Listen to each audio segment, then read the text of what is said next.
नमस्कार दोस्तों, ओम नमः शिवाय। स्वागत है आप सभी का इस नए वीडियो में। जय श्री शिवाय नमस्तुभ्यम हर हर महादेव। भादव मास की पूर्णिमा अर्थात पितृपक्ष का प्रारंभ।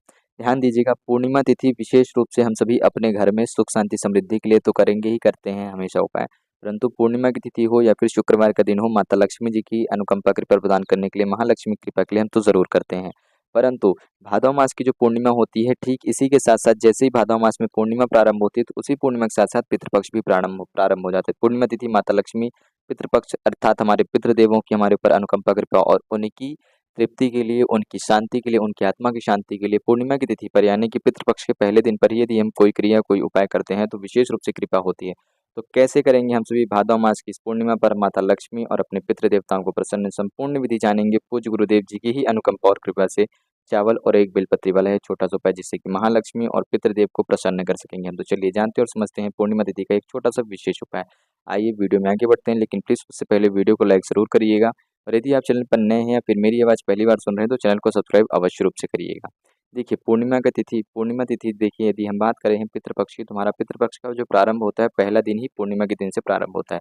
अर्थात हम अपने पितृ देवताओं की तृप्ति के लिए, पितृ देवताओं की शांति के लिए, पितृ देवताओं का आगमन अर्थात श्राद्ध पक्ष का आगमन होता है। और इस 16 श्राद्ध पक्ष में इस उपाय को हम कभी करें या ना करें, परंतु पूर्णिमा तिथि पर करते हैं तो पितृ देवताओं की कृपा से हमारे घर में जो भी लक्ष्मी के ऊपर जो दोष चल रहे होते हैं, अर्थात हमारे आर्थिक तंगी के ऊपर जो दोष चल रहे होते हैं, हमारे आर्थिक जीवन के ऊपर जो दोष चल रहे होते हैं, हमारे धन के ऊपर जो हमारे से जो भूल चुकी होती है, जिसकी वजह से पितृ नाराज रहते हैं और धन से संबंधित जो हमें हानियां होती हैं वह दूर होती है और माता लक्ष्मी जी की कृपा हमें देखने के लिए मिलती है। माता लक्ष्मी जी की हम सभी को कृपा प्रदान होती है। तो क्या कर सकते हैं हम इस दिन माता लक्ष्मी जी को भी प्रसन्न करने के लिए, उनकी अनुकंपा कृपा पाने के लिए, अपने जीवन से हर प्रकार से पितृदोष से जुड़ी हुई भूल चूक की क्षमा याचना प्रदान करने के लिए श्राद्ध पक्ष के प्रारंभ में ही यदि हम अपने पितृ देवताओं को याद करें, तो बात करते हैं हम इस उपाय की।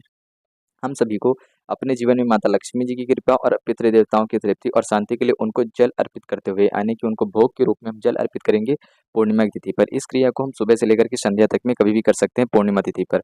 भादव मास की पहली पूर्णिमा, पितृपक्ष का प्रारंभ और माता लक्ष्मी कृपा, उसके लिए कर रहे हैं तो ध्यान दीजिएगा, पितरों के नियमित विशेष रूप से कर रहे हैं और पितरों के नियमित ये उपाय करते हैं तो हमारे घर से जो भी धन की तंगी रहती है, ध्यान दीजिएगा, क्योंकि यदि हमारे जीवन में पितृ दोष चल रहा हो या फिर हमारे पितृ हमसे नाराज हो या कोई भी हमसे भूल चूक हुई हो, या फिर हमसे भूल चूक हुई हो या ना हुई हो, परंतु हमने कभी किसी भी विशेष कार्य पर, किसी भी उचित कार्य पर या कभी भी हमने अपने पितृ देवताओं को याद ही नहीं करा। हमने इतने सारे त्योहार मना लिए, इतनी पूजा पाठ कर ली, व्रत कर लिया, घर में कुछ नई गाड़ियां ले ली, बहुत सारे हमने शुभ कार्य किए, परंतु अपने पितृ देवताओं को याद करा ही नहीं है, जिससे कि हमारे पितृ देवता हमारे ऊपर नाराज कहीं ना कहीं हो जाते हैं या फिर नाराज रहते हैं कि हम अपने पितृ देवताओं को ही नहीं याद कर रहे हैं, जिसकी वजह से हम अपने घर में सुख शांति समृद्धि के पास रह रहे हैं, हमारे घर में तरक्की हो रही है, बरकत हो रही है, जिस वजह से पितृ नाराज चलते हैं। तो ऐसी गलती और ऐसी भूल चूक के लिए क्षमा याचना करते हुए, और हमारी जो आर्थिक स्थिति खराब हो जाती है इसी वजह से, कहीं न कहीं हमें आर्थिक तंगी देखने के लिए मिलती है जब भी पितृदोष होता है, तो आर्थिक तंगी को भी दूर करने के लिए, माता लक्ष्मी की कृपा पाने के लिए और पूर्णिमा तिथि अर्थात भगवान चंद्रदेव की कृपा पाने के लिए, अपने घर में शीतलता, शांति और प्रेम संबंध बनाए रखने के लिए, घर में गृह कलेश जैसी समस्याओं को दूर करने के लिए ये छोटा-सा उपाय कर रहे हैं। एक चावल का दाना लेंगे, चंद्रदेव को समर्पित करते हुए, सुख शांति के लिए समर्पित करते हुए, पितृ देवताओं की तृप्ति के, पितृ देवताओं की आत्मा की शांति के लिए एक चावल का दाना मात्र। एक बेलपत्री लेंगे, हर प्रकार से कलेश, कष्ट, बुरी शक्ति, बुरी नज़र, बुरी छाया, बुरे दोष, परेशानी, दुःख, दरिद्रता की समाप्ति के लिए भगवान शिव जी को याद करते हुए, और एक लोटा शुद्ध जल लेंगे। यह जो जल ले रहे हैं अपने पितृ देवताओं की नियमित याद करते हुए और चंद्र देवताओं को याद करते हुए। चंद्रदेव को याद करेंगे और अपने पितृ देवताओं को समर्पित करते हुए, जल अर्पित करते हुए उनके उनके नियमानुसार ले रहे हैं, ठीक उनके नियमित। तो यह तीनों सामग्रियाँ हमने ले ली हैं। महादेव के नियमित कष्टों को दूर, शीतलता, सुख शांति, पितरों की आत्मा की तृप्ति के लिए जल अर्पित करते हुए पितरों के निमित्त यह सारी सामग्री ले ली, भगवान शिव जी के मंदिर पहुंचे। सबसे पहले चंद्रदेव को याद करके हम चावल समर्पित करेंगे ताकि हमें अपने जीवन में शांति मिले, धैर्य मिले, एक एकाग्रचित मिले, ठीक आह्वान मिले, साथ ही साथ ऊर्जा और शक्ति मिले, शीतलता मिले चंद्रदेव की कृपा से। तो हम सबसे पहले चावल समर्पित करेंगे। ओम चंद्रेश्वर महादेवाय नमः, ये चंद्रमौली महादेवाय नमः। ध्यान दीजिएगा, जैसे ही हम चावल समर्पित करते हैं, सबसे पहले हम चावल समर्पित कर रहे हैं, इसलिए मैं यहाँ पर एक लिख देता हूँ कि आपको अच्छे समझ में आए। एक नंबर पर हमने पहले चावल समर्पित करा, चंद्रमौली या चंद्रेश्वर महादेव जी का नाम लिया, ठीक उसी के बाद हम अपने पितृ देवताओं का नाम लेंगे।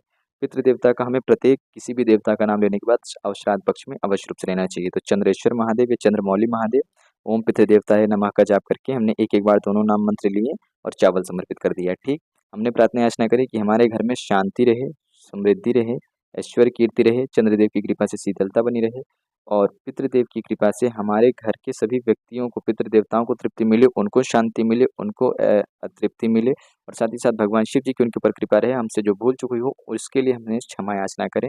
हम उनसे विनती करते हैं कि दोबारा हमसे ऐसी कोई भूल चूक नहीं होगी। हम उनके नादान बच्चे हैं, बालक हैं। अपनी अनुकंपा कृपा अपने बच्चों पर, अपने पुत्रों पर अवश्य रूप से दिखाएँ। इस प्रकार से प्रार्थना याचना करेंगे, ठीक? जितनी बार हो सके यदि आप पितरों से प्रार्थना याचना करते हैं तो उतना ही आपसे पितर प्रसन्न होते हैं और आपके घर में ऐश्वर्य, कीर्ति, सुख, शांति और अपनी अनुकंपा कृपा विशेष रूप से दिखाते हैं। हमने चावल समर्पित कर दिया, अब हम सभी के पास है यह एक बेलपत्री, ठीक? अब यह एक बेलपत्री लेंगे और बेलपत्री भी समर्पित करेंगे तो इसी चावल के ऊपर समर्पित करना है। जैसे कि आप सभी को समझाने के लिए थोड़ा-सा साइड में रखा गया है, परंतु बेलपत्री को चावल के ऊपर ही समर्पित करेंगे। अब जब आप बेलपत्री समर्पित कर रहे हैं ना, तो पितृपक्ष, श्राद्ध पक्ष, सबसे पहले आप 5 बार, पूर्णिमा की तिथि है, 5 बार महादेव जी का नाम लेंगे, श्री शिवाय नमस्तुभ्यम का जाप करेंगे जब बेलपत्री समर्पित कर रहे हैं। क्या समर्पित कर रहे हैं? बेलपत्री समर्पित कर रहे हैं 5 बार। ओम लिख देता हूँ यहाँ पर ताकि आप सभी को अच्छे समझ में आए। श्री शिवाय नमस्तुभ्यम या ओम नमः शिवाय का जाप करेंगे 5 बार। जाप कर लेने के बाद 3 बार अब अपने पितृ देवताओं को याद करेंगे। 3 बार जब आपने अपने पितृ देवताओं को याद कर लिया, 5 बार महादेव जी को याद कर लिया, पुनः से आप महादेव जी से प्रार्थना याचना करेंगे कि हर प्रकार से बुरी शक्तियाँ, बुरी चीज़ें हमारे विशेष रूप से हमारे घर में जो अशांति है, हमारे घर से जो कष्ट, विघ्न, बाधाएँ हैं, ऐसी प्रार्थना याचना करेंगे कि वह बाधाएँ दूर हो, हमारे घर में शांति बनी रहे। भगवान महादेव की कृपा से हमारे घर से हर प्रकार की ग्रह कलेश जैसी सभी बुरी शक्तियों का, बुरी चीज़ों का, बुरे आवरण का क्षय हो, नाश हो यानी कि खात्मा हो, क्योंकि भगवान शिव सदैव जाने जाते हैं किसी भी बुरी शक्तियों का नाश करने के लिए यानी कि क्षय करने के लिए।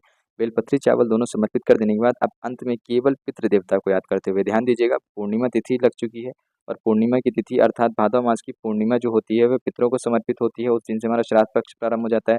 अब जैसे कि हम यह उपाय विशेष रूप से अपने पितरों के निमित्त कर रहे थे कि हमारे पितृदेव प्रसन्न रहें, और पितृदेव के साथ साथ हमें अपने कुल देवी देवताओं को याद करते हुए अपने महादेव और भगवान चंद्रदेव को याद तो करना ही क्या कि हमारे घर में शीतलता, शांति बनी रहे। तो हम क्या कर रहे हैं कि अब यह जल समर्पित कर रहे हैं भगवान शिव जी की शिवलिंग पर। अब पूर्णिमा की तिथि है तो इस जल को जब समर्पित करेंगे भगवान शिव जी की शिवलिंग पर, तो ध्यान दीजिएगा हमें जल समर्पित करते वक्त ओम पितृ देवताय नमः, क्या नाम पढ़ेंगे इसलिए मैं यहाँ पर लिख रहा हूँ ताकि आप सभी को अच्छे से समझ में आए। ओम पितृ ओम पितृ देवताय नमः, इस नाम का जाप करते हुए संपूर्ण 1 लोटा शुद्ध जल समर्पित कर देना है। अपने अपने पितृ देवताओं का नाम लेते हुए जल समर्पित करा है। यहाँ पर आप भगवान शिव जी की शिवलिंग के पास उत्तर दिशा की तरफ मुख करके नहीं खड़े होंगे। आप सभी के मन में संशय होगा कि भैया अभी तक तो हम शिव जी की शिवलिंग के पास उत्तर दिशा की तरफ मुख करके खड़े होते, परंतु आप बोल रहे हो नहीं खड़े होंगे। जी नहीं, क्योंकि श्राद्ध पक्ष प्रारंभ हो चुका है और श्राद्ध पक्ष प्रारंभ हो चुका है, पितरों के निमित्त जल अर्पण कर रहे हैं। अब दक्षिण दिशा का महत्व बढ़ जाता है। आप सभी को अपना मुख दक्षिण दिशा की तरफ करके समर्पित करना है भगवान शिव जी की शिवलिंग पर। किस दिशा? दक्षिण दिशा की तरफ अपना मुख करके भगवान शिव जी की शिवलिंग पर जल अर्पित करेंगे, क्योंकि श्राद्ध पक्ष चल रहा है। ध्यान दीजिएगा केवल श्राद्ध पक्ष का वर्णन कर रहे हैं आप, तो दक्षिण दिशा की तरफ अपना मुख करते हुए आप श्राद्ध पक्ष में पितृ देवताओं का नाम लेते हुए संपूर्ण जल समर्पित कर देंगे। पूरा का पूरा जल समाप्त हो जाएगा और जैसे ही जल समाप्त होता है तो थोड़ा सा गीलापन तो रहेगा भगवान शिव जी की शिवलिंग में, तो आप अपने सीधे हाथ की यानी कि अपने दाहिने यानी कि दाहिने हाथ की हथेली से आप यहाँ पर देख सकते हैं, आपको ऐसे तीनों उंगलियों से एक साथ त्रिपुंड बना देना है। यानी कि त्रिपुंड बने क्या, आपको तीनों उंगलियां खींच देना है कि आप उसी जल का त्रिपुंड हो जाएगा। त्रिपुंड भगवान शिव जी को समर्पित रहेगा, जो कि आपके जीवन में शक्ति, मान सम्मान, यश प्रतिष्ठा, शीतलता, शांति, ऐश्वर्य, कीर्ति, समृद्धि करता है। शक्ति मिलती है किसी भी कार्य को परिपूर्ण करने के लिए। मान सम्मान मिलता है, आप सभी को अपने मान सम्मान मिलता है, यश वैभव मिलता है, ताकि आप अपने जीवन में, अपने कार्य क्षेत्र में उज्जवल हो सके, प्रफुल्लित हो सके, मान सम्मान पा सके, फेमस हो सके, जिसको कहा जाता है कि प्रेम यदि हम अंग्रेजी में कहें। और तीसरा, हम सभी को शीतलता और शांति मिलती है कि अपने जीवन में बल और इस मान सम्मान को हम बचा सके, स्थिर रख सके और सके, ताकि हमारे मन का जो है विचलित ना हो, हमारा मन घबराए ना ही हमारे अंदर बहुत ज़्यादा घमंड और अहंकार जैसी बुरी शक्तियों का आवरण हो। तो त्रिपुंड बना देना है और त्रिपुंड बना देने के बाद अंत में पितृ देवताओं को याद करेंगे, भगवान वासुदेव महादेव जी को याद करेंगे और अपने चंद्र देवताओं को याद करेंगे। फिर अंत में माता लक्ष्मी जी का आप नाम लेंगे एक बार, ओम महालक्ष्मी नमः। और जब आप महालक्ष्मी जी का नाम लेंगे तो आपके घर में धन की वृद्धि होती ही होती है, क्योंकि देखिए जब आप अपने पितृ देवताओं को जल अर्पण कर देते हैं पूर्णिमा की तिथि पर ही और माता लक्ष्मी जी को याद कर लेते हैं, जल समर्पित कर लेते हैं चंद्रदेव को, माता लक्ष्मी सदैव उसी घर में वास करती है जहाँ शीतलता और शांति हो और जहाँ से कोई भी दोष ना चल रहा हो, जहाँ पे कोई बुरी शक्तियों का आवरण ना हो। बुरी शक्तियों का नाश हो गया, भगवान शिव जी की कृपा से शीतलता शांति मिल गई आप सभी को चंद्रदेव की कृपा से, और जो आपके ऊपर दोष थे वह पितृ देवताओं की कृपा से खत्म हो गए। तो जब सारी नकारात्मक शक्तियां चली गई हैं और सकारात्मक शक्तियां आपके घर में आ गई हैं, तो माता लक्ष्मी का अब आपके घर में वास होना, माता लक्ष्मी का आपके घर में प्रवेश होना सिद्ध हो चुका है और आप माता लक्ष्मी आपके घर में प्रवेश करना प्रारंभ कर देंगी। धन टिकना प्रारंभ होगा, आपको जो धन है वह समझ में आएगा, जो आपके रुके हुए कर्जे थे, जो रुके हुए पैसे थे, वह भी मिलना प्रारंभ हो जाएंगे। तो यह था हमारा पूर्णिमा तिथि का पहला उपाय। बात करें अपने के लिए एक छोटे से उपाय की, तो पूर्णिमा तिथि पर हम सभी को एक छोटा सा उपाय जरूर रूप से करना चाहिए। वह उपाय क्या है, ध्यान दीजिएगा। पूर्णिमा की तिथि पर हम कौन सा करेंगे, तो अपने पितृ देवताओं को भोग अर्पण कर सकते हैं। पहला उपाय तो हमने सुबह के समय पे करा था, दूसरा उपाय हम शाम के समय पे करेंगे अपने पितृ देवताओं को भोग अर्पण करने के लिए। क्या करेंगे, भोग अर्पण करने के लिए हम सभी को पितृपक्ष में खीर का सबसे ज़्यादा विशेष महत्व होता है। तो हम सभी खीर बनाएंगे, और खीर बनाते वक्त खीर शुद्ध चावल और दूध की तो हम बनाएंगे ही बनाएंगे। जिन लोगों के पास सूखा मेवा हो सकता है तो डालें, नहीं है सूखा मेवा तो कोई संशय वाली बात नहीं, घबराना नहीं। आप केवल चावल और दूध बस की खीर बना करके उसमें नारियल मात्र का चूरा डाल करके सूखा मेवा के रूप में तैयार कर सकते हैं, और अपने पितृ देवताओं के निमित्त केवल और केवल मात्र, ध्यान दीजिएगा, केवल मात्र अपने पितृ देवताओं के नियमित अपना नाम और अपना गोत्र, ध्यान दीजिएगा, इस वाले उपाय में आपको अपना नाम और अपना गोत्र बोलना ही बोलना है, क्योंकि यह उपाय केवल पितरों के नियमित कर रहे हैं। आप अपना नाम और गोत्र बोलेंगे, अर्थात केवल, और आप अपने पितृ देवताओं का याद कर रहे हैं, क्योंकि जो आपका नाम और जो आपका जो गोत्र है वही आपके पितृ देवताओं का गोत्र रहा होगा। तो आप अपने नाम और गोत्र से अपने पितृ देवताओं को याद करते हैं, और यह जो खीर बनाई है इसको ले जा करके आप संध्या के समय में, पूर्णिमा की जो तिथि है, पूर्णिमा तिथि पर आप समर्पित कर देते हैं। कहाँ, पीपल के वृक्ष में जब आप समर्पित कर देते हैं इस खीर को, यानी कि पलट नहीं देना, किसी भी छोटे पात्र में,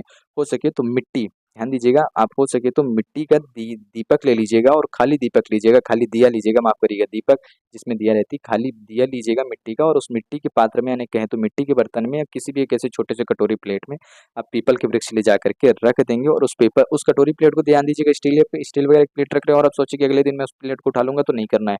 नहीं ऐसा करिएगा किसी की घर में स्टील प्लेट से ले जा रहे हो और वहां पर जाकर के पीपल के पत्रे में रख दिया, नहीं, जिस पात्र में लेकर के जाएंगे ना घर से, वह पात्र आपको सहित छोड़ करके आना है पीपल के वृक्ष में। इस बात का ध्यान दीजिएगा, ऐसी छोटी मोटी गलतियां आप कर देते फिर बोलते हैं कि भैया गुरु जी ने कैसे उपाय बताया था, आपने हमें कैसे समझाया कि हमें उसका लाभ नहीं हुआ है, हमसे कोई भूल चूक हो गई है। तो ऐसी ही भूल चूक है कि कुछ लोग क्या करते हैं, कुछ ज़्यादा समझदारी के अनुसार या कुछ अपने पार से बनने के अनुसार या ज़्यादा चतुराई दिखाने के चक्कर में वह पात्र को क्या करेंगे, या तो किसी पत्ते में डाल करके पलट करके आ जाएंगे, या फिर अगले दिन उस बर्तन को ही उठा करके लेकर के चलाएंगे। तो ऐसा नहीं करना है, और ना ही जड़ में समर्पित करना है। सीधा का सीधा यह पात्र ही रख करके आना है। इसीलिए कम मात्रा में ले जाएं, छोटे से बर्तन में ले जाएं, मिट्टी के बर्तन में ले जाएं, या तो किसी ऐसे पात्र में ले जाएं जिसको आप बर्तन को वापस दोबारा नहीं लाना चाहते, कि मैं इसे रख करके आ सकता हूँ, मेरा इसमें कोई नुकसान या हानि नहीं होगा। आप उसमें लेकर के जाएं, पीपल के वृक्ष के नीचे रखें, अपने पितृ देवताओं का नाम लें, ओम पितृ देवताय नमः, अपना नाम और अपना गोत्र बोलें। गोत्र कितनी बार बोलेंगे, तो गोत्र केवल और केवल आप सभी को अपना गोत्र एक बार ही बोलना है। एक बार गोत्र बोल करके पीपल के वृक्ष को स्पर्श करते हुए, इस प्रकार से स्पर्श करते हुए गोत्र बोल करके यदि आप पितृ देवताओं का नाम लेकर के खीर समर्पित करते हैं, तो आप अपने पितरों को भोग अर्पित करते हैं, और पितरों को जब भोग अर्पित करते हैं तो आपके पितृदेव आपसे और भी ज्यादा अत्यधिक प्रसन्न होते हैं, और पितरों की प्रसन्नता आप घर में आर्थिक स्थिति, आर्थिक तंगी को दूर करके आर्थिक स्थिति को और भी ज्यादा मजबूत और प्रबल बनाने में सहायता करता है। तो इस प्रकार से हम अपने पितृ देवताओं को प्रसन्न करते हुए उनको भोग अर्पण कर सकते हैं, उनको जल अर्पण कर सकते हैं, और श्राद्ध पक्ष के प्रारंभ में ही हम उन्हें याद करके उनकी अनुकंपा कृपा विशेष रूप से प्रदान कर सकते हैं, और अपने घर में माता लक्ष्मी जी की भी कृपा पा सकते हैं, और साथ ही साथ पितरों को उनको तृप्ति की दिला सकते हैं, उनकी आत्मा को शांति दिला सकते हैं, उनको सुख शांति समृद्धि दिला सकते हैं। उनको भी सुख शांति समृद्धि की आवश्यकता रहती है पितृलोक में, तो यदि आप उनको जल अर्पण करते हैं, क्योंकि उन्हें भी भूख और प्यास वगैरह लगती है, क्योंकि उन्हें भी जल देना होता है, जो कि हमारा कार्य होता है कि हम अपने पितरों को जल अर्पण करेंगे, भोग अर्पण करेंगे। और यदि ये क्रिया नहीं करते हैं तो हमारे पितर हमसे इसी वजह से रुष्ट होते हैं, क्योंकि उन्हें ना तो भोग लग पाता है, ना ही उन्हें जल अर्पण हो पाता है, इस वजह से वे बहुत दिनों से भोग रहित रहते हैं। तो इसलिए हम सभी को यह सारी क्रियाएं अवश्य रूप से करनी है।